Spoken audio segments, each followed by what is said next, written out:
लेकिन शास्त्री जी, क्या आपने ममता बनर्जी को इतना परेशान, इतना विचलित, जिंदगी और मौत की लड़ाई कहना, writing on the wall, strong feeling, गड़बड़ी हो रही है, गुजराती आ गए हैं, बाहरी लोग आ गए हैं, ये लोकल नहीं है, इस तरीके की बात करते हुए काउंटिंग से पहले आपने देखा है क्या? शायद नहीं दिखा है, लेकिन कहना चाहता हूं यहाँ इधर, ये आरोप प्रति आरोप का एक जो सर्कल होते जा रहा है, इस चुनाव में इससे ज्यादा कभी देखा नहीं है।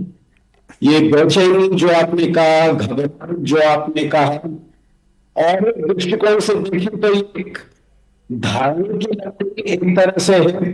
दोनों तरफ से, दोनों तरफ जिस तरह की धारणाएं हम देख रहे हैं, तीन। शास्त्री जी, मुझे माफी के साथ एक बात कहनी पड़ रही है, ऑडियो में कुछ समस्या आ रही है, इसे जरा पीसीआर ठीक कराएं, कैसे ठीक करते हैं आप? तब तक अनंत जी, काउंटिंग प्रभावित हो रही है, बाहर से लोगों को बुला लिया गया है, ये यहाँ के लोग नहीं हैं, ये बंगाली गुजराती नहीं है, ये गुजरात से आकर लोग खड़े हो गए हैं, जय बांग्ला के नारे, मैं अभी बोलूंगी तो 10,000 लोग आकर खड़े हो जाएंगे। ममता बनर्जी क्या कर रही हैं और क्यों कर रही हैं?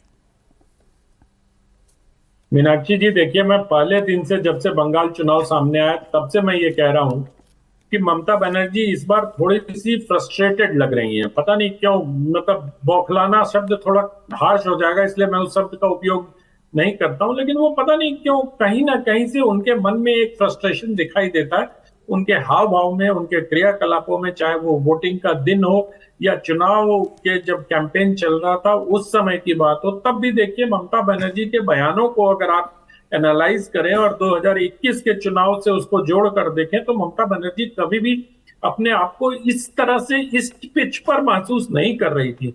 तो कहीं ना कहीं तो मीनाक्षी जी कुछ ऐसा हुआ है जिसका एहसास, जिसका अनुमान ममता बनर्जी को है। जाहिर सी बात है, उस अनुमान के प्रकटीकरण में ही इस तरह की बातें सामने आती हैं कि मैं 2 रात से सोई नहीं हूं, मैं पता नहीं क्या कर रही हूं, मैं एक आवाज पर इतने लोग आ जाएंगे, मैं रात भर जगी रहूंगी, या चुनाव जिस दिन मतदान हो रहा था उस दिन बूथ बूथ पर जाना, पता नहीं कुछ ना कुछ तो इंगित कर ही रहा है, कुछ ना कुछ तो संदेह दे ही रहा है। मुझे लगता है कि 4 तारीख को ये बातें जब हम लोग साथ बैठेंगे तो स्पष्ट हो जाएगी कि आखिरकार ममता बनर्जी इस बुरी तरह से क्यों, मतलब घबराना या जो भी कहें कि स्ट्रांग रूम में जाना बार बार, मतलब क्या अभी से ये माहौल बनाया जा रहा है कि ईवीएम में छेड़छाड़ की गई है? क्योंकि हमने हर चुनाव दर चुनाव देखा है कि जो चुनाव हारता है वही ईवीएम को दोष दे देता है, वही चुनाव आयोग पर ये कर देता है। लेकिन पिछले दिनों अगर हम देखें तो बंगाल के इतिहास में, खासतौर से 1972 में जब सिद्धार्थ शंकर रे के नेतृत्व में कांग्रेस ने चुनाव लड़ा था और उस समय से जिस प्रकार की हिंसा की शुरुआत हुई थी, उसके बाद से लेकर अब तक मुझे लगता है कि चुनाव आयोग को इसलिए शाबाशी दी जानी चाहिए कि बगैर किसी हिंसा के, बगैर किसी भय के चुनाव वोटिंग हुई है, और वोटिंग परसेंटेज इस बात का सबूत भी दे रहा है, चीख चीख कर इस बात की गवाही दे रहा है कि लोगों ने बिना भय, बिना पक्षपात के वोट दिया, और यही तो हमारा संविधान चाहता है।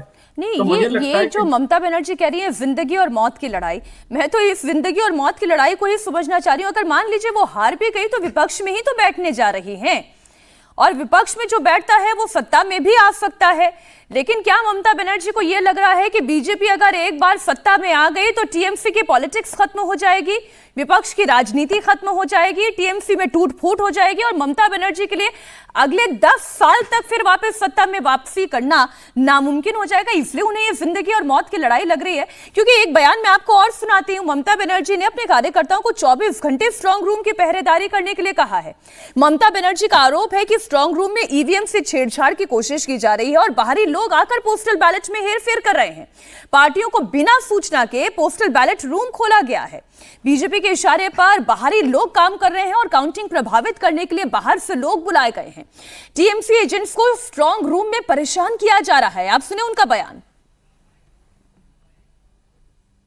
काउंटिंग का डेट में होता है, एक साइड और एक पार्टी रहता है और एक साइड एक पार्टी रहता है, और लोकतंत्र में चलता है, प्रेस भी एक साइड में रहता है, लेकिन ये तो ठीक नहीं है।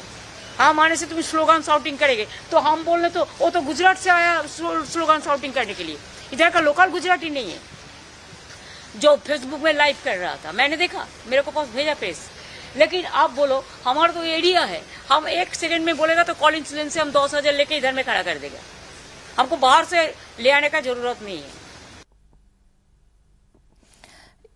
जो बात ममता बनर्जी कर रही हैं प्रसून जी, मैं तो ये जानना चाहती हूं कि अगर वाकई में ये जिंदगी और मौत का सवाल है तो फिर कोर्ट में चैलेंज करते हैं और इसी वीडियो को लेकर वो चैलेंज करते हैं, क्योंकि जो चुनाव आयोग की तरफ से कहा गया वो तो ये साफ कह रही हैं, जो डीईओ है वो ये कह रही हैं कि भाई वो हमारे ही सरकारी अधिकारी ही थे, चुनाव आयोग के एआरओ ही अंदर मौजूद थे और बकायदा मेल किया गया, टीएमसी को भी बीजेपी को भी मेल किया गया, उनके एजेंट्स वहां पर मौजूद थे नहीं थे ये उनका लुकआउट है, उन्हें तो काम करना है, वो अपना काम कर रहे थे।